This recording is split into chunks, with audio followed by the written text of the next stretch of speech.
Welcome back to the channel, everyone. Some controversy has been sparked yet again. I dropped a video 2 days ago talking about one question for each team playing on Thanksgiving.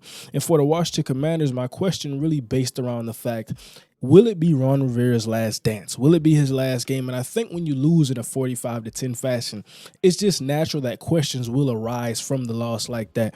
I think that at no point in the game did it seem like the Washington Commanders had a firm grip and a grasp on this game to win against the Dallas Cowboys. I think that making it their third straight loss, you lose to Seattle, you lose to the New York Giants, who are also struggling, and then you come on Thanksgiving and lose in the manner in which you did. Now, this morning, we also had some different news because not only with Ron Rivera, a lot of questions surrounding him.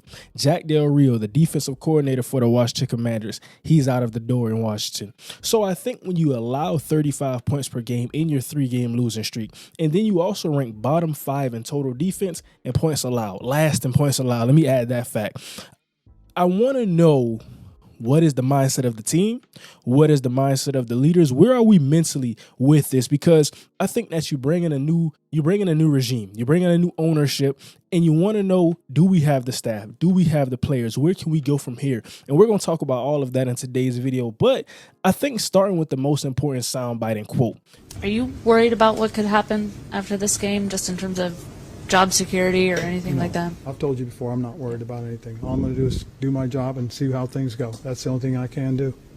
Now, this was last night, and early this morning, like I said, we got the news about Jack Del Rio being fired as the defensive coordinator. So it's a lot to unpack and a lot to break down, but I think it's really a bind because you build a relationship with a guy like Ron Rivera. Ron Rivera is a likable guy. If you talk about him, talking about his tenure with the Carolina Panthers, now coming over here, they've had some solid seasons. I won't go to good, but I think when you've had the respect around the league like Ron Rivera has had, he's been here for a very long time. He's been successful as a defensive mind in the game of football. And I think now what we're seeing is, I'm not feeling like the voices are being heard. When we talk about a coach and how can it wear on a team where you're not being successful and you have a regime with a certain coach, and we haven't gotten anywhere with Ron Rivera being the head coach. Like I mentioned in the video 2 days ago, they had one wild card appearance and they had their best season. They were 8-8-1 with a tie. So all of these things play into it. And I want to talk about Jonathan Allen a little bit because when I look at it, if you're a defensive mind, I talk about offensive minds being so revered when we talk about coaching and head coaching jobs and opportunities because, okay, if you bring in your quarterback, if you bring in your scheme into our team, now if you're a coordinator, you're going to go somewhere else because teams want that. We bring in these young quarterbacks. We want a coordinator we can pair with him. We talk about Cliff Kingsbury with Kyler Murray. That was an offensive mind. He came over being the head coach for those teams. We talk about Sean McVay. He had his guy in Jared Goff. Now he has his guy with Matthew Stafford. We talk about all of these coordinator pairings with some of these quarterbacks. And I think with the defensive minds, what we see is if the defense is not playing up to the standard we don't want it to be. We go to Brandon Staley in L.A. The defense is not playing like how they play with the LA Rams converting over to the LA Chargers. That defense is really struggling, although they have a plethora of talent. So I think if that's not working, you got to be a motivator or you have to be a leader. And I think what we see is that some of those roles diminish. When you have a guy like Jonathan Allen, let's talk about what he actually said. This is after the game, after the loss to Dallas. At the end of the day, in the NFL, you have to do your job. As players, we're not getting the job done. And as coaches, we're not getting the job done. I don't think anyone's getting the job done. So this really puts me in a mindset of my players at the top. Now, I've been around some locker rooms. I've been in some locker rooms. I haven't been in the NFL, but I understand when we talk about these guys at the top, we have to look at this and say, okay, my best players have to be in line with the coach. You have to be an extension of the coaching staff on the football field. We talk about Tom Brady and Bill Belichick. People are calling for Bill Belichick's job now. You know why? Because the best player is not in line. There's no clear-cut guy who's having the success like a Tom Brady had that can lead the way. We say, okay, if Tom's in line with Bill Belichick, if he's following his method and his philosophy, why shouldn't we? I'm nowhere near as good as Tom Brady. So if I see that and he's following this philosophy. Even if I don't agree with Bill Belichick himself, Tom Brady can bridge the gap and be that guy in the locker room. Jonathan Allen, that's the type of player. Jonathan Allen has been extremely successful in the NFL. This is a top-tier defensive tackle coming out of Alabama. But when we're saying things like this, now we think about, okay, motivation, leadership, coming from Jack Del Rio and really coming from Ron Rivera.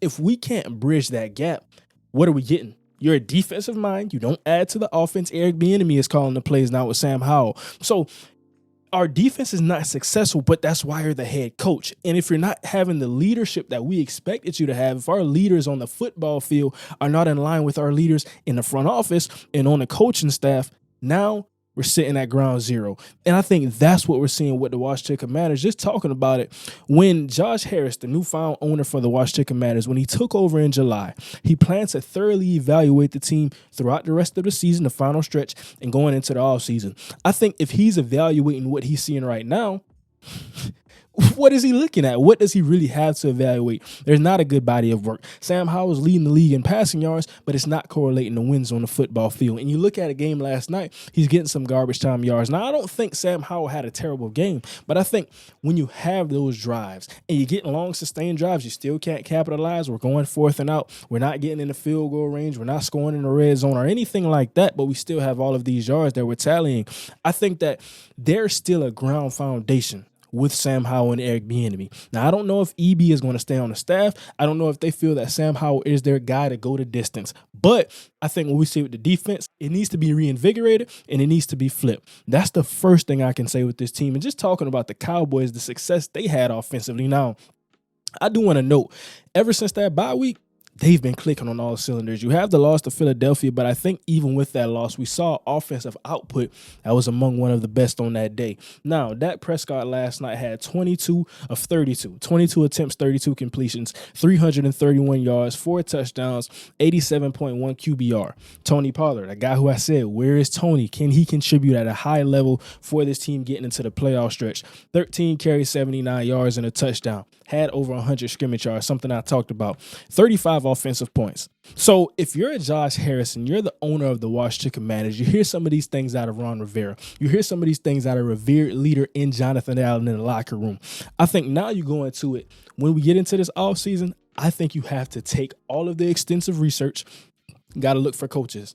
Do you want to bring in a new quarterback? Now, they have a top 10 pick coming into this draft. I think based on their record, right now they're slated at 7 if you look at the mock draft. But if they lose a couple games, win a couple games, give or take, we'll have a top 10 pick overall. So with that being said, they have 1 first. They traded Montez Sweat and Chase Young. So you have 2 seconds, 2 thirds, and 1 4th and 5th rounder.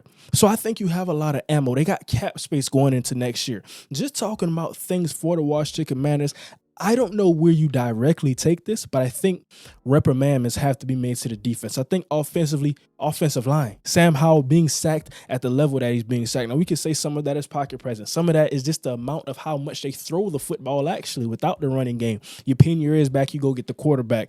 But when I talk about it, I think it all stems from Ron Rivera. Like he said, getting back to his quote one more time. I told you before, I'm not worried about anything. I'm going to just do my job and see how things go. Things haven't been going good, and I want to know what you guys think down below in the comments.